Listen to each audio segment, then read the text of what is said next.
ચલો આપણે ક્યાં જવાનું છે? પલ્લુ ક્યાં જવાનું છે આપણે? વાડીમાં. વાડીમાં હું વાવ્યું ઈ જોવા જવાનું છે ને? જાવું છે ને બધાયને? સરસ, ચલો લાઈનમાં હાલવાનું છે. હાલો પલ્લુ. આને વાડી કહેવાય. શું કહેવાય?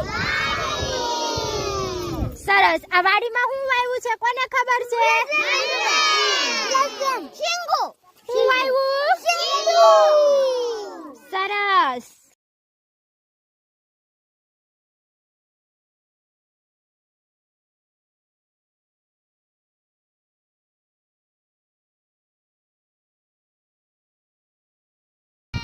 કરો.